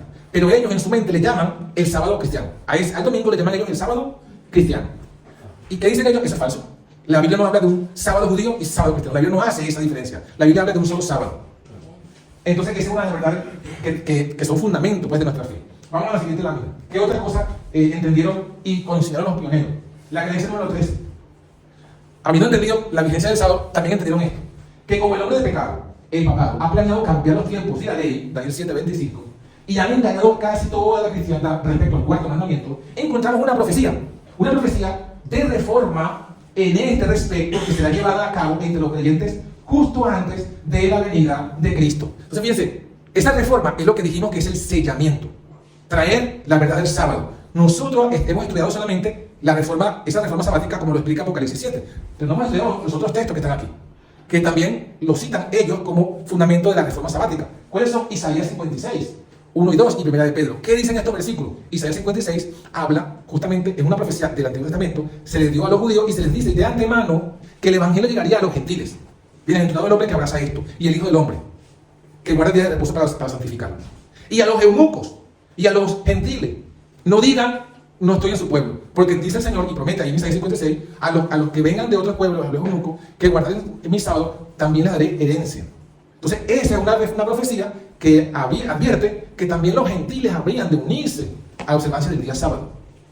Y ellos lo entendieron no como la profecía referente a la conversión de los gentiles cuando el apóstol Pablo. No, los primeros entendieron que esa profecía se refería al sábado que entraría en el mundo cristiano en el último tiempo, en la última generación, al año de 1848. Porque ellos lo colocan, esa reforma profetizada, la colocan de Isaías, la colocan en paralelo con Apocalipsis 14:12. Y Apocalipsis 14:12 es el mensaje del tercer ángel. Así que en su entendimiento de esto va a la par. Miren cómo aquí le estamos dando tarea para casa. para que estudiemos todas estas cosas, ¿verdad? Las veamos y las comparemos y veamos si eso es así o no es así. Porque eso es un fundamento. El fundamento, ahí lo tiene el número 13, que aparecía en las 28 creencias originales, este es el número 13. Entonces nosotros tenemos que ver si eso que dijeron ellos es así o no. Es nuestro trabajo, nuestra misión como cristianos. Sigamos avanzando en qué más dijeron ellos y consignaron. Bueno, ya lo estudiamos, ¿verdad? Del sábado se entiende que hay un solo Dios, personal, ser espiritual, creador de todas las cosas, omnipotente, omnisciente y eterno, infinito en sabiduría, santidad, justicia, bondad, verdad, misericordia, inmutable y presente en todas las partes por su representante, ¿cuál? El Espíritu Santo. Los pioneros no tenían un punto de doctrina especial para el Espíritu Santo. Tenían uno para el Padre. Y allí hablan del Espíritu Santo. Ya está. Eso también, ese detallito también es interesante. Y lo presentan como la omnipresencia de Dios. El punto número 2. El punto siguiente. Esa es la creencia número 1. Y la creencia siguiente es la creencia del Hijo. Que es la número 2. Hay un Señor. Así como hay un Dios, que es el Padre, y su representante es el Espíritu Santo. O sea, Dios está presente en todas partes por su Espíritu Santo. Así también hay un Señor, Jesucristo, el Hijo del Padre eterno, por quien todas las cosas fueron creadas y por quien todas subsisten, que tomó para sí la naturaleza de la semilla de Abraham, para la redención de nuestra raza caída, vivió entre los hombres, lleno de gracia y verdad, vivió nuestro ejemplo, murió nuestro sacrificio, fue levantado para nuestra justificación, lo que decíamos hace rato, ascendió las alturas para ser nuestro único mediador en el santuario celestial. ¿Cuántos mediadores tenemos? ¿Uno o dos? ¿No son dos? ¿No está bien el Espíritu Santo quien intercede por nosotros? ¿No? No. Eso es lo que creen los trinitarios, nosotros no creemos eso. Un solo mediador entre Dios y los hombres, Jesucristo. Muy bien, continuamos leyendo. Nuestro único mediador en el santuario celestial, donde a través de los méritos de su sangre derramada asegura el perdón de los pecados de todos los que continuamente vienen a él. Y como parte final de su obra como sacerdote, antes de tomar su trono como rey, consumará la gran expiación por los pecados de todos ellos, y sus pecados serán entonces borrados. Hechos 3:19. Y quitado del santuario, tal como se mostró en el servicio del sacerdocio levítico, que anticipa y prefigura el ministerio de nuestro Señor en el cielo. Ven Levítico 16, Hebreos 8:4, 8:5, 9:6 y 9:7. Miren, todo lo que hablan en la doctrina de Jesús como el Hijo, todo lo que dice, es un compacto de todo. Comienzan hablando de Jesús como Hijo del Padre Eterno, luego hablan de Jesús como Creador, luego hablan de su encarnación. Tomó para sí la semilla, la naturaleza. ¿De cuál semilla? ¿De la de Adán o de la de Abraham? Ahí está, naturaleza humana de Cristo. Doctrina adventista original, Jesús tenía carne de pecado, no carne santa. Y luego de eso, no se quedan allí, hablan de Jesús cuando en su sacrificio en la cruz, su resurrección, y luego el resto de la doctrina es su obra en el santuario, hasta el final. Todo eso es, ahora, no hay una doctrina así en el adventismo de hoy. Porque está, si la pusiéramos sería toda cambiada. Siguiente lámina. Otra verdad que entendieron ellos que se deduce del santuario, de la creación, del sábado y la creación. La número 14, ¿qué dice? Así como Dios creó, cuando Dios creó todo, ¿cómo la creó? Bueno, vamos a leerlo bien y después explicamos. Como el corazón natural o carnal está en enemistad con Dios y su ley, esta enemistad puede eliminarse solamente por una transformación radical de los afectos, el intercambio de principios no santos por santos, que esta transformación sigue el arrepentimiento y la fe en la obra especial del Espíritu Santo y constituye la regeneración o conversión. Cuando estudiamos, fíjense que hay un punto, cuando entendemos que Dios creó todas las cosas y a su vez volteamos a ver todo lo que nos rodea y a su vez vemos hacia nosotros mismos, vemos nuestro corazón y nos damos cuenta que estamos totalmente en enemistad con Dios, tenemos que entender que algo pasó. Porque si la Biblia dice que Dios creó todo bueno en gran manera, porque entonces todo lo que vemos no es bueno en gran manera. ¿Qué pasó en el camino? Entonces, íntimamente relacionada con la verdad de que Dios creó, está la gran verdad, la triste verdad, de que el pecado entró en el mundo. Y por el pecado entró la muerte. Y la muerte pasó a todos. Y por eso es que todos tenemos un corazón, por eso es que todos nosotros, naturalmente, tenemos un corazón carnal. Es lo que dice allí, corazón natural. O sea, de natural, nuestro corazón es malo. Del natural de esta naturaleza, no de la que Dios creó. Hay gente que dice, bueno, pero es que yo soy así porque así Dios me creó. No, equivocado. Dios no te creó pecador, Dios te creó santo. Tú eres así porque tu padre Adán, nuestro padre Adán, nos entregó al pecado. Esa es la realidad, pero cuando Dios nos creó, no nos creó así. No nos creó con esa tendencia.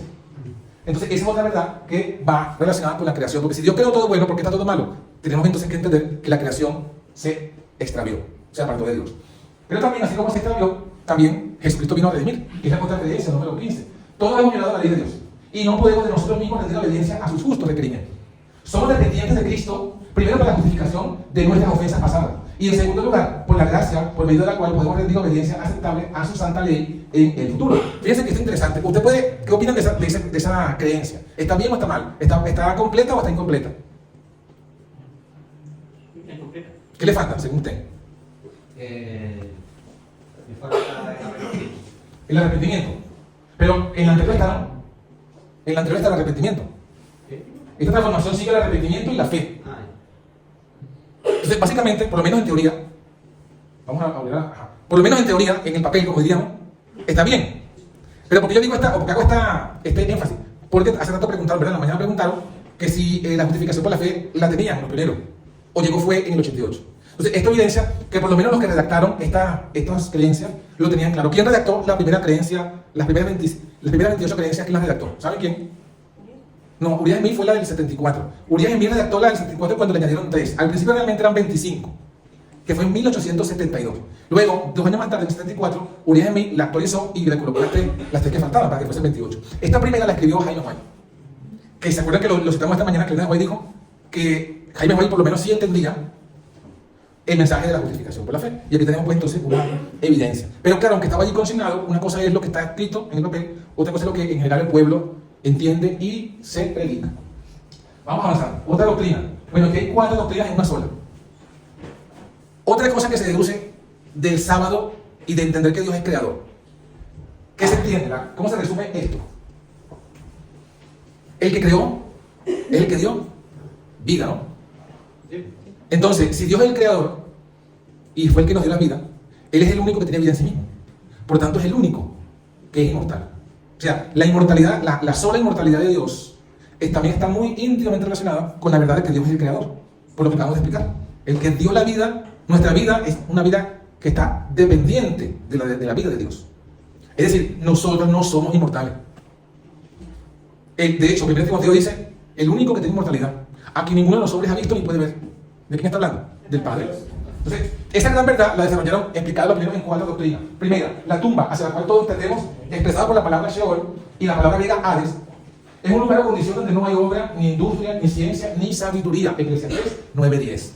Segunda, punto número 20. El estado en el cual somos reducidos a la muerte es uno de silencio, inactividad y completa inconsciencia. O sea, en la muerte no hay obra, no hay ciencia, no hay sabiduría, no hay quien alabe a Dios. Nadie, ningún muerto está ni alabando a Dios, ni blasfemando a Dios. ¿Dónde dice eso? Salmo 146:4, Eclesiastés 9:5 y 6 y Daniel capítulo 12, versículo 2. Punto 21, punto número 3 de esta doctrina.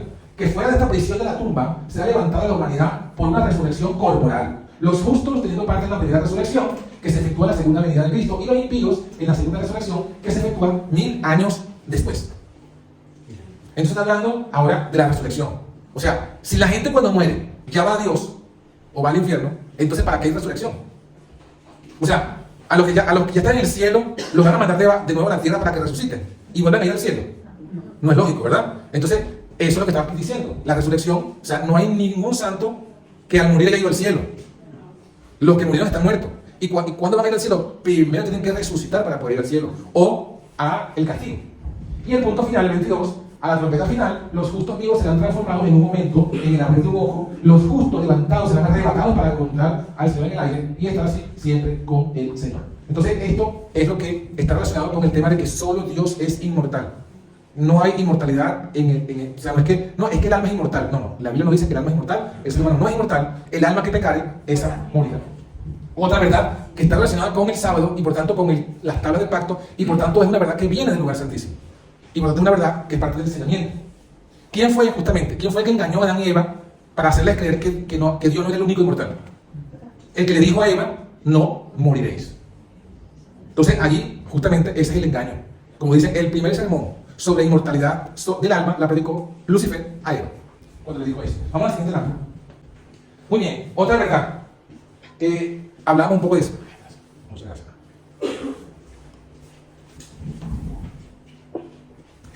Dice allí, ya lo mencionábamos esta mañana, creación con propósito. ¿Para qué creó Dios todas las cosas? Para un propósito. Entonces, entre esos propósitos, los pioneros pusieron allí que por eso que los cristianos no pueden vivir conforme al mundo, porque el mundo vive conforme a la carne. Nosotros tenemos que vivir conforme a los planes de Dios, y los planes de Dios están establecidos en el plan original de la creación. Ellos mencionan aquí dos cosas.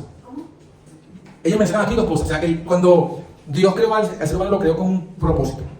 Y creó al ser humano, lo colocó en el jardín, en la creación, para que cuidara el jardín.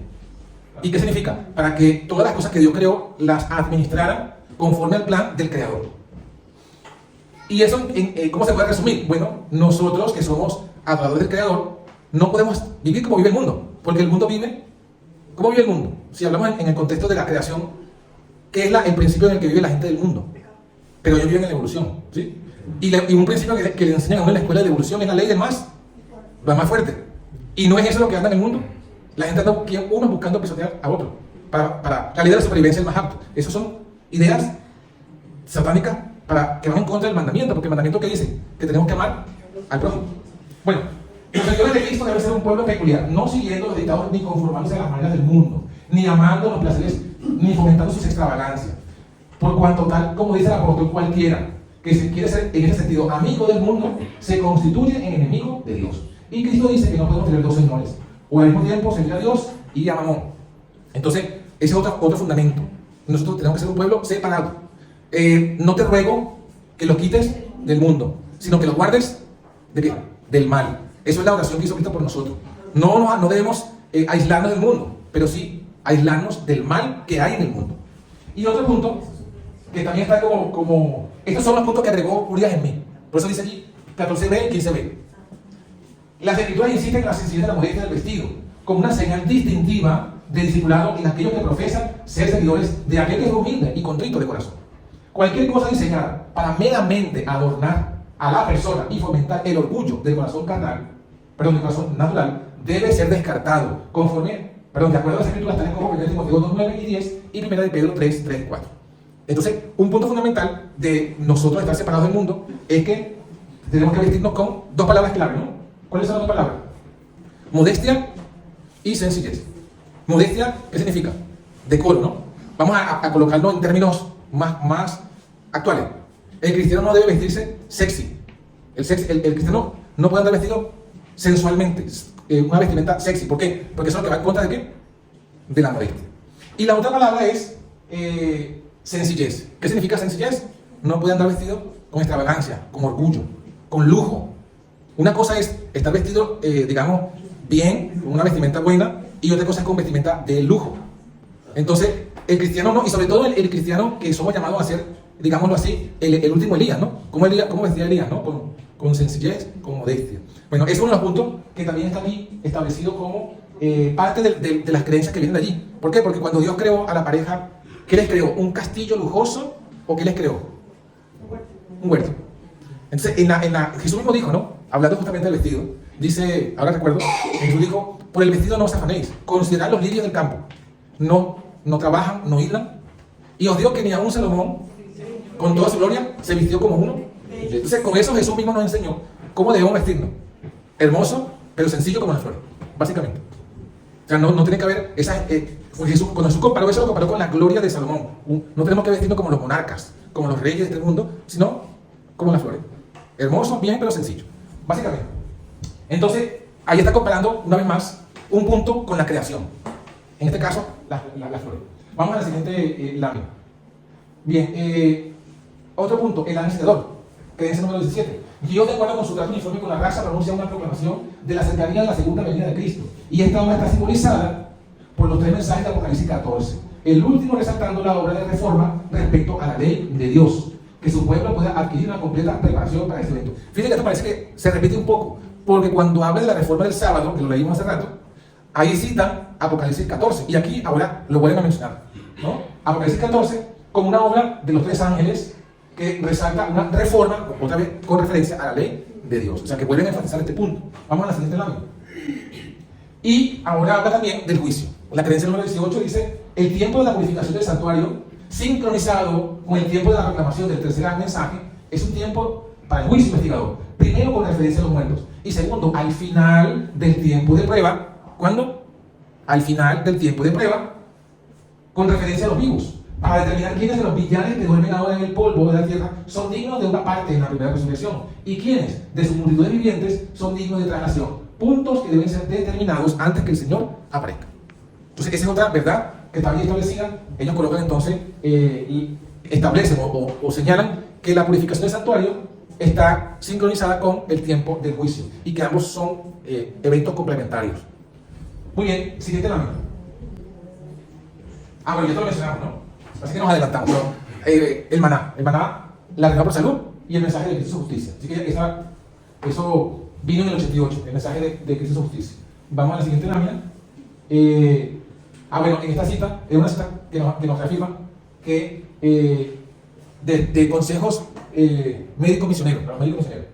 Es un plan que los tesoros alimenticios de cada país sean preparados de tal manera que puedan ser usados en los países para los cuales son adecuados. Así como Dios dio maná del cielo para sustentar a los hijos de Israel, Él dará a su pueblo en diferentes lugares habilidad y sabiduría para usar los productos de esos países en la preparación de alimentos que tomen el lugar de la carne. Entonces, esta se la traigo a colación porque conecta la verdad del maná con la verdad de la reforma procesal. Entonces, no estamos inventándonos cosas, sino que confirma la inspiración esto. En la siguiente lámina, esto sería la vara de Aarón, que también, además del orden evangélico, simboliza cómo Dios guía a su pueblo. ¿Cómo Dios guía a su pueblo? Por el profeta. Cuando hay un profeta, Dios guía a su pueblo. Porque el profeta es, digamos, la voz viva de Dios en la iglesia.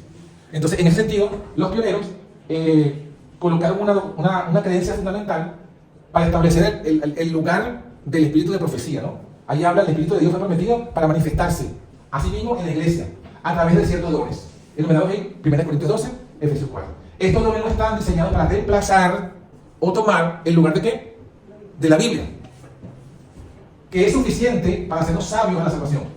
Pero tampoco la Biblia puede tomar el lugar del Espíritu Santo, que al especificar diversos canales de sus operaciones, que el Espíritu simplemente ha hecho provisión para su propia existencia y presencia con el pueblo de Dios hasta el fin de los tiempos, para conducir a un entendimiento de esa palabra que inspiró, para convencer de pecado y para lograr una transformación en el corazón y en la vida, y que aquellos que niegan al Espíritu su lugar y operación, claramente niegan esa parte de la Biblia que le asigna a él esta obra y posición. Básicamente lo que está diciendo es que Dios se presenta en su iglesia por su Espíritu, pero ¿cómo es en la práctica la presencia del Espíritu de Cristo en la iglesia? Cuando vino el Espíritu Santo sobre los discípulos en el Pentecostés, ¿cómo se manifestó? ¿En qué? Pero ¿qué? Era lo que vieron en lengua de fuego, pero ¿qué les dio a los discípulos? ¿Qué tenían los discípulos para tener la certeza? Tenemos el Espíritu Santo. Tenían los dones. Les dio valentía, pero también les dio los dones. Hablaron en lenguas. Y cuando Pablo fue a los discípulos en Éfeso y los rebautizó para que recibieran el Espíritu Santo, lo recibieron. ¿Qué recibieron ellos? Dones también, ¿no? Don de lengua y de profecía. Entonces, lo que está diciendo aquí, esto básicamente es que la presencia del Espíritu de Cristo en la iglesia se evidencia en los dones. Una iglesia que tenga los dones del Espíritu es una iglesia que tiene el Espíritu Santo. Una iglesia que no tenga dones es una iglesia que no tiene Espíritu Santo. ¿Cuáles son los primeros dones que se colocan en la iglesia? Cuando Jesús dijo, voy a edificar mi iglesia. Un momentico, la siguiente lámina, para ver si ya terminamos o todavía falta algo más. Lo mismo la agarro y la siguiente. Bueno, entonces, lo que iba a decir, vamos a pausa para terminar esta parte, ¿no? Lo que termina de, las doctrinas que terminan de hablar del tema del santuario, que fueron establecidas por los pioneros, es el fin de la purificación del santuario. ¿Qué ocurre al final de la purificación del santuario? Bueno, cuando el santuario es purificado, ¿se acuerdan que se toman dos machos cabríos, ¿no? Uno para Jehová y otro para ¿quién? Asacel. El de Jehová se sacrifica y con la sangre de ese cordero se purifica el santuario, ¿sí o no? Esa suciedad del santuario la trae el sacerdote, porque el sacerdote va, imagínense como usted está en su casa y usted va y trae el cubo de agua y usted limpia la casa y usted cuando va limpiando moja ¿cómo es? El trapero, lo exprime y sigue limpiando. ¿Cómo queda el agua? Sucia. Entonces, ¿y cómo quedó la casa? Limpia. Ahora usted ¿qué hace con el agua? Agarra el agua y usted como sacerdote de su casa saca el agua sucia de la casa.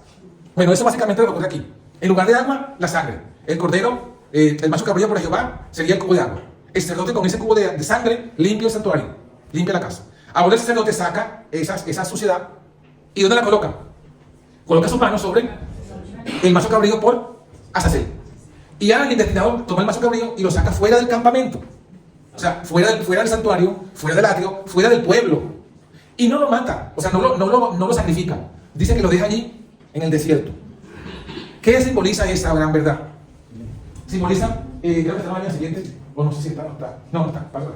Simboliza las creencias 23, 24 y 25, donde los pioneros dijeron, miren, después que Jesús finalice su obra en el santuario, entonces vendrá la tierra, como dice Apocalipsis 20, y Satanás será colocado en una prisión. ¿Cuál es la prisión? La tierra desierta. Sería entonces Azazel símbolo de Satanás. Va a estar Satanás 1000 años aquí, y al fin de los 1000 años Jesús viene con la Nueva Jerusalén y destruye a Satanás y a los impíos. Y así se erradica el pecado. Así que se saca el pecado fuera del campamento, fuera del santuario, fuera del templo y fuera del pueblo. ¿Cómo? Destruyéndolo. No quedará ni raíz ni rama. Esto es lo que está en Apocalipsis 20. Justamente después que eso ocurra, ¿qué dice Apocalipsis 21 y Apocalipsis 22? La conclusión. He aquí el tabernáculo de Dios como hombre, la Nueva Jerusalén, ya no habrá más llanto, las mismas cosas pasaron, todas son hechas nuevas, vi un río de agua de vida y el árbol de la vida, cada mes su fruto. O sea, el resto del relato es, ya se acabó el pecado, la Nueva Jerusalén está en la tierra, comunión con Dios por la eternidad. Eso es el fin que representa el santuario. ¿Sí, hermano? ¿Cuál es la consulta? Sí.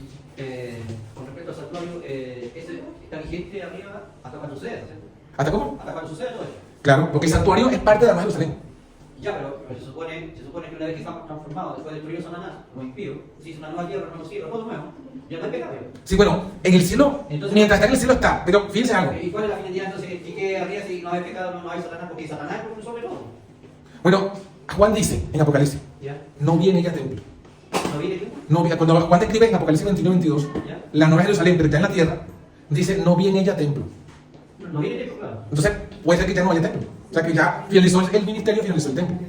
Claro, esa es la pregunta, claro. Sí. O sea, mi conclusión propia es que no hay santuario arriba del pueblo. Bueno, Juan dice que no lo vio. En Apocalipsis 22 creo que dice, no viene ella a templo. Porque si no, porque se supone que ahí se termina como estamos hablando. Claro que ya no hay sacerdocio, ya no hay nada que ministrar.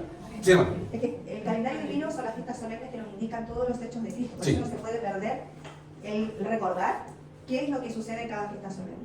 Entonces, nosotros no vamos a guardarla como se guardaba en el tiempo antiguo, pero sí recordar los hechos, porque si no, no llegaríamos a Bueno, las fiestas siguen vigentes como profecía. Pero, sí, pero por eso dice, como se acaba, como dice el hermano, ya no se ve santuario, se ve cualquier, porque el calendario divino son los hechos de Cristo, ya cumplió su misión y ya está todo hecho. Entonces, por eso te dice, cada uno nos queda una fiesta, que es la de acabamos. Bueno, nos queda terminar la fiesta en la que estamos todavía no terminado. Y termina tipo, el día de expiación. Claro, pero todavía no terminado. O sea, hoy día, ¿en qué fiesta estamos? En el Yom Kippur. El año que viene, cuando sea primavera, ¿en qué fiesta estaremos? En Yom Kippur. ¿Sí o no? Sí. Y así, todos los años, hasta que Cristo venga, seguiremos en Yom Kippur.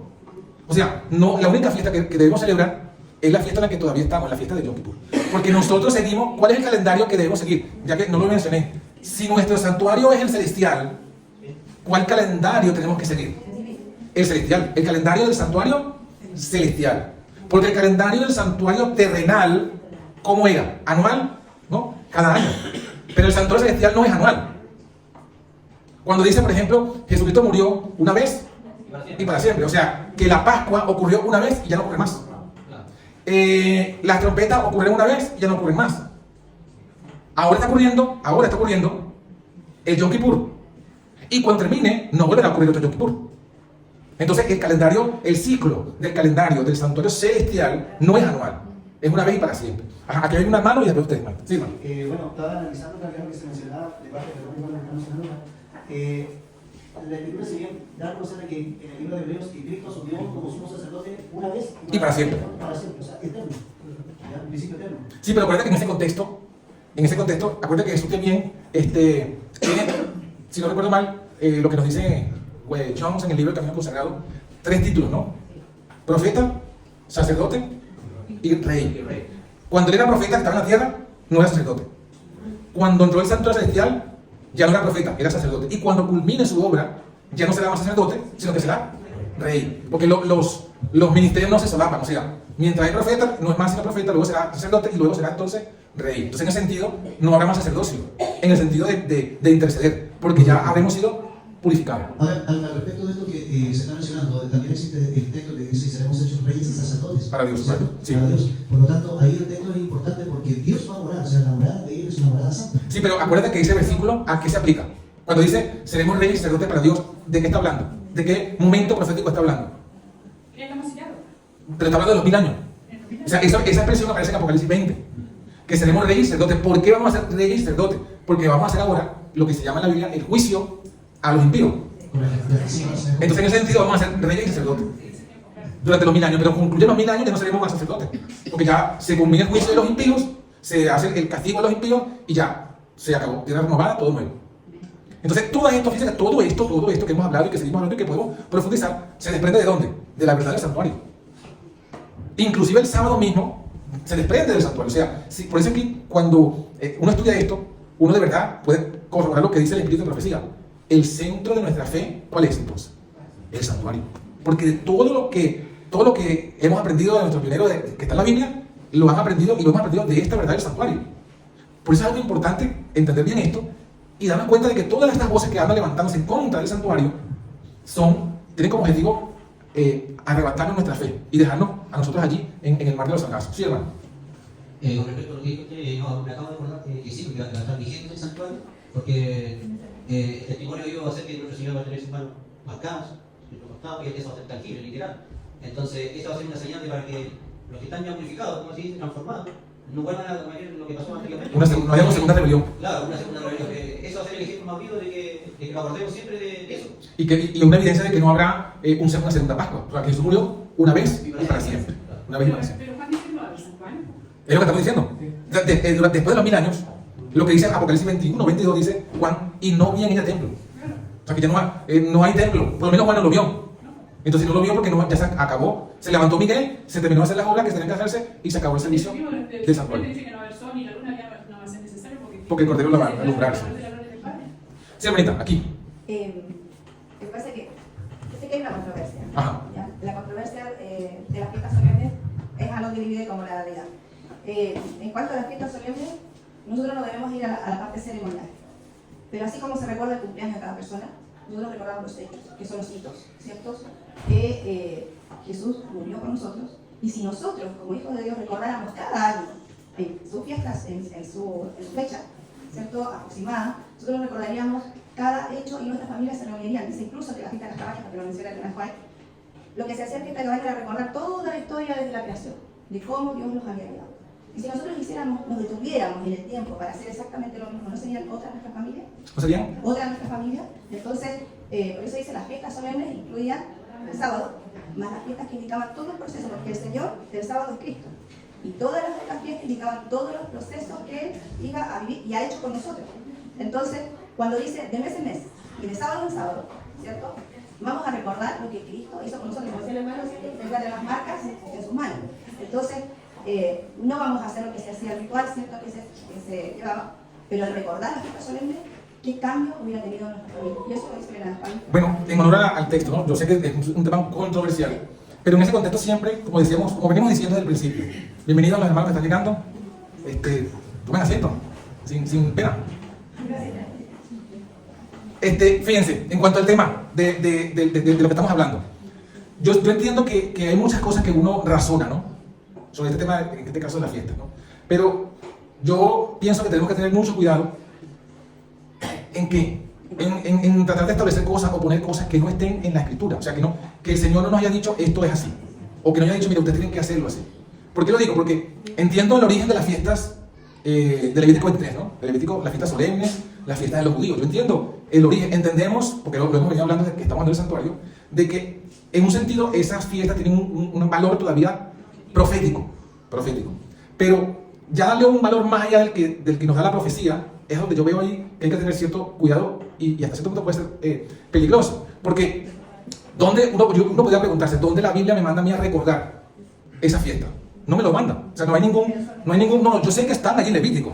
Yo sé que tienen un significado, pero la pregunta es, así como, fíjense, cuando se originó el domingo, ¿qué fue lo que se dijo del domingo? Mira, el domingo es una fiesta que podemos celebrar en honor a Cristo porque Cristo resucitó el domingo. ¿Razonamiento tiene o no tiene? Razonamiento tiene. Porque Jesús de verdad que resucitó el domingo. ¿Dónde está el problema del domingo? En que no mandó Jesús a guardar el domingo. Pero Dios, entonces, de las fiestas, Dios las mandó en el pasado, pero ya no las mandó hacia el futuro. O sea, ahí es donde está el punto. O sea, si vamos a los 10 mandamientos, ¿qué es lo que está en el santuario celestial? ¿Qué es lo que es eterno en el santuario? En el santuario, ¿qué es lo que es eterno? La ley. ¿Cuál ley? Los 10 mandamientos. En los 10 mandamientos hablan de Pascua, hablan de trompeta, hablan de eso.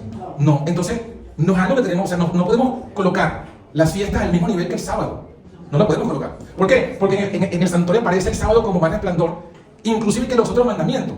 Pero vamos a hacerlo más, inclusive, ya que estamos hablando en el contexto del santuario, En el santuario de los judíos, que es tipo del santuario celestial, la ley que contenía el sábado se colocó dentro del arca, ¿sí o no? Y las fiestas, ¿dónde fueron colocadas? Al lado, no adentro. O sea, Dios hizo una diferencia desde el principio. O sea, no podemos equiparar. Yo sé que el sábado aparece en Levítico 23 junto con la demás fiesta. Pero es ahí nada más, en el resto de la escritura y en el mismo santuario, hay una clara diferencia entre el sábado y las otras fiestas. Y lo que se ve en el cielo, no aparece en el cielo la ley de Moisés. Porque las fiestas, si hay dos leyes, ¿dónde están escritas las fiestas? ¿En qué ley? ¿Pero en qué ley? Hay dos leyes, está la ley moral y está la ley ritual. ¿En qué ley está escrita la fiesta? En la ritual.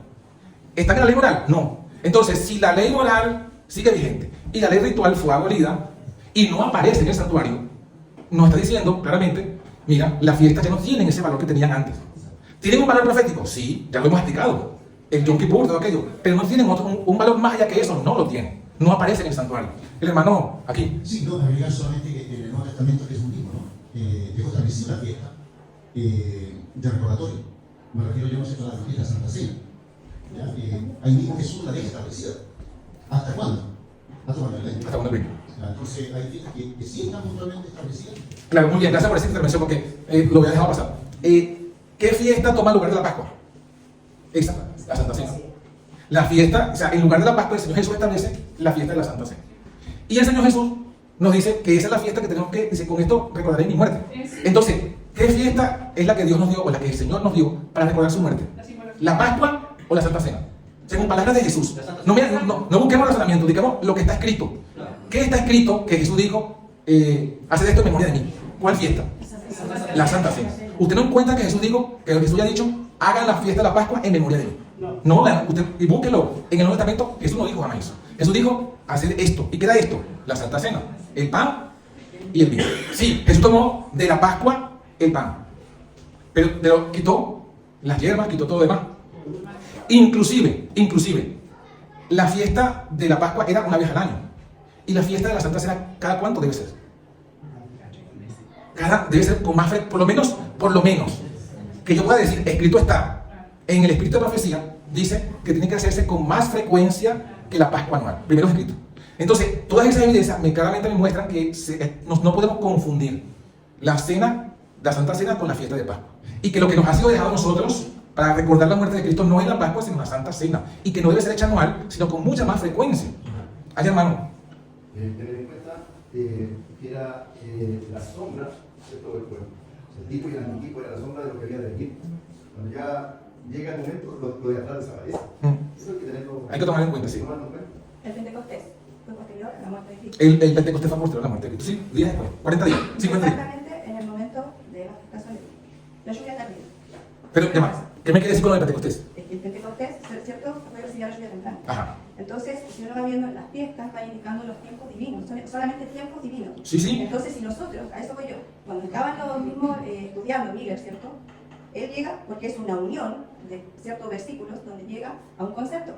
Entonces, nosotros vemos la expiación, tiene un inicio, termina igual en expiación. Es porque el calendario divino es precisamente y exacto, ¿cierto? Lo que nos indica, yo nací el 25 de septiembre, ¿cierto? Y toda mi familia se acuerda que fue el 25 de septiembre. Y saluda. Y se alegra. No nazco de nuevo el 25 de septiembre, pero sí lo recuerdo. Y yo creo que mi fiesta es nada a lo que Cristo hizo por mí. Entonces recordar el hecho, a eso voy yo, recordar el hecho. Pero mi pregunta es, yo entiendo ese razonamiento, eso es lógico en la práctica humana. Mi pregunta, ¿en dónde está escrito que yo debo recordar la Pascua como una fiesta de cumpleaños? Esa es la pregunta. ¿Dónde está escrito en la Biblia o en la Escritura de la Profecía que me diga, mira, así como las cumpleaños se celebran y se recuerdan cada año, tenemos que recordar la Pascua cada año? ¿Dónde está escrito eso? Esa es la pregunta. Yo entiendo, parece lógico. La pregunta es, ¿está escrito eso? No, lo que yo voy al hecho, ¿por qué se critica al que guarda? Porque yo la guardo y no la guardo, sino que yo no tengo derecho a criticar a los hermanos que se guardan, que recuerdan el hecho, y bienvenido porque están recordando los hechos que hizo Cristo en la tierra. Entonces, por eso dice, no se juzgue, ¿cierto? Cuando dice Pablo, que no se juzgue al que guarda, o sea, que recuerda la fiesta, ¿cierto?, de lo que hizo Cristo, tanto como el que no la recuerda. Dice, no se juzgue. A eso voy yo, que no sea bajando la... Ya, pero una cosa es no juzgar, claro, que está muy bien, no podemos juzgar, sí. Y otra cosa es que yo diga, hay que recordarla, cada año, en la misma fecha. Eso, yo no creo que cuando alguien diga, por ejemplo, estamos explicando, si nos pregunta y explicamos por qué no hacer esto, no debe considerarse como que estamos juzgando, estamos explicando la palabra. Sí. una cosa es explicar lo que dice la palabra y otra cosa es juzgar. Evidentemente, yo no puedo juzgar al hermano que lo haga, pero si me preguntan, yo explico por qué yo creo que no. Pero no estoy juzgando, estoy explicando la palabra. O sea, una cosa es declarar la palabra y otra cosa es juzgar o criticar. Evidentemente, eso estaría mal, tanto de eso como de cualquier otra cosa. Pero sí tenemos que explicar que a lo de lo que estamos estudiando, no hay armonía. O sea, no se puede hacer una cosa junto con la otra. Por lo menos lo que se entiende de las escrituras. Pero es parte del santuario del cielo. Y el santuario del cielo, o sea, fíjense, vamos a ver si lo explico de esta otra manera. ¿Qué hace Jesús en la próxima Pascua judía, que será en primavera del año que viene? ¿Qué va a hacer Jesús en el cielo? Estamos hablando del santuario celestial, ¿verdad? Sí. ¿Qué va a hacer Jesús en el santuario celestial el próximo año cuando caiga la Pascua judía? Entonces, según el Yom Kippur, ¿estamos de acuerdo? Entonces, ¿Jesús en el cielo celebra la Pascua la próxima primavera? No. No, ¿verdad? ¿Jesús recuerda la Pascua de la próxima primavera? No, porque Él está en gestión. Si yo estoy con mi corazón y mi mente en el santuario celestial, mientras Jesús está haciendo una cosa, yo voy a hacer otra. Si Jesús en el cielo del santuario, en ese día de Pascua, no va a ser sino expiación y no tiene nada que ver con la Pascua, y yo hago la Pascua aquí o recuerdo la Pascua, ¿no estaría yo separándome de lo que está haciendo Cristo? No. Sí, porque Cristo tiene otra cosa. Cristo va a estar, en ese día de Pascua, Jesús va a estar concentrado en Yom Kippur. Y yo aquí en la tierra voy a estar pensando en Pascua. Mi mente va a separarse en ese día de la que está haciendo Jesús en el cielo. Es lo que está, Jesús no está haciendo Pascua en el cielo. Y la próxima Pascua Jesús no va a tener nada que ver con la Pascua. Eso es lo que trato de explicar. Cuando alguien celebra una fiesta que ya se cumplió, se separa de lo que está haciendo Cristo. Cristo está en expiación. Y en la Pascua que viene, o sea, en la Pascua judía que viene, Él seguirá en expiación. Tiene significado para el pueblo judío, como nación, porque se supone que la Pascua... Pero para ellos es una fiesta nacional. Pero no para nosotros, porque nosotros no somos judíos de la carne. Y repito, nosotros estamos, y tenemos que tener eso bien claro, nuestra mirada tiene que estar en el santuario celestial, en lo que es dicha, es que textualmente creo que sí lo dice el Espíritu de profecía, en lo que está haciendo Cristo ahora. Yo no puedo desentonarme de Cristo. O sea, este día Cristo está haciendo otra cosa y yo digo, no, Señor, tú sigue en tu fiesta que yo sigo en mi fiesta. No puede, no tiene lógica. Entonces, en ese sentido es que yo trato de advertir a los hermanos, miren, no podemos, estamos mezclando, otra forma de explicarlo, estamos mezclando dos sistemas. El santuario terrenal con el santuario celestial. Porque es evidente, bíblicamente evidente, que el santuario celestial no tiene fiestas todos los años. O sea, Jesús está en fiesta de Yom Kippur todavía. Y Él en el cielo, en el santuario, Él no celebra Pascua, porque está en Yom Kippur. Entonces, si yo digo, no, yo estoy con el santuario celestial, yo digo que está haciendo la fiesta que está haciendo Jesús. Y si yo hago otra fiesta, bueno, es mi propia voluntad, no la de Cristo. No es la de Cristo. No, y además, el ejemplo más claro que usted es que Él dijo que la última cena. Ese es el ejemplo más claro. Si no, como dice, si no estaría escrito, diga, no se celebra la fiesta y el Señor no se ha dejado establecido ahí. Claro. Pero no lo hizo. Vamos a cerrar con esta última cita, que está aquí, para que no nos perdamos en un solo tema. Vamos a cerrar con la última lámina. Todo esto que hemos estudiado, todo esto, mira cómo lo resume aquí en la siguiente lámina. Esto es ya de tus ojos, página 350. Los últimos 50 años, esto fue escrito en 1905. O sea, los últimos 50 años se refiere, si fue escrito en 1905, los últimos 50 años van desde 1855 hasta 1905. ¿Y qué pasó en esos últimos 50 años? Dice, no han empañado ni una jota ni un principio de nuestra fe, tal como la recibimos, con las grandes y maravillosas evidencias que nos dieron seguridad en 1844, después de transcurrida la fecha. Las almas que la merecen deben ser afianzadas y vivificadas por la palabra de Dios. Ni una sola palabra ha sido cambiada o anulada. Usted no ha escuchado de que no, pero es que el pensamiento de la Elena de White evolucionó con el tiempo. ¿Ha escuchado eso? Sí. Mentira. ¿Qué dice allí? Ella misma que dice, ni una sola palabra ha sido cambiada o anulada. Continuamos. Lo que el Espíritu Santo testificó que era la verdad, después de transcurrida la fecha del gran chasco, es el fundamento sólido de la verdad. Miren, en mi mente solamente puedo entender esto, o sea, lo relaciono con Jesús cuando dijo, y ayer cuando estaba hablando hace rato, ¿no? Jesús dijo, tú eres Pedro, y sobre esta roca, ¿qué dice? Edificaré mi iglesia, y las puertas del infierno no prevalecerán contra ella. Entonces Jesús dijo, mira, la iglesia es la que se establezca sobre esta roca. ¿Cuál es la roca? Cristo como el Hijo. Pues acuérdense que cuando Jesús dijo eso, lo dijo en relación a lo que dijo Pedro. ¿Qué dijo Pedro? Tú eres el Hijo de Dios vivo. Jesús preguntó, ¿quién dicen por ahí que es el Hijo del Hombre? Entonces dijeron, bueno, uno dice que tú eres un profeta. Jeremías, Elías, Moisés o alguno de ellos. Entonces, la doctrina judaica de Jesús es un profeta. Pero Jesús le pregunta a los discípulos, ¿y ustedes que están conmigo, qué dicen que soy yo? Entonces, Pedro salió diciendo, tú eres el Cristo, coma, el Hijo del Dios viviente. Entonces Jesús le dijo, bienaventurado eres que no te lo reveló carne ni sangre. Tú eres Pedro y sobre esta roca, o sea, sobre esa confesión de fe, edificaré mi iglesia. ¿Cuál es la iglesia? La que se edifica sobre esa roca. ¿Cuál roca? Que Jesús es el Hijo del Dios viviente. Es lo que va a decir aquí ahora. Mira lo que va a decir aquí ahora. Mira lo que dice. Se reveló el fundamento sólido de la verdad. Fueron revelados los pilares de verdad y aceptamos, atención con esta parte final de la cita, aceptamos los principios fundamentales que han hecho de nosotros lo que somos. ¿Qué somos? Adventistas del séptimo día. Los que guardan los mandamientos de Dios y la fe de Jesús. Entonces, ¿qué hace que alguien sea un adventista del séptimo día? ¿Qué lo hace? ¿Que tenga su nombre en la denominación registrada?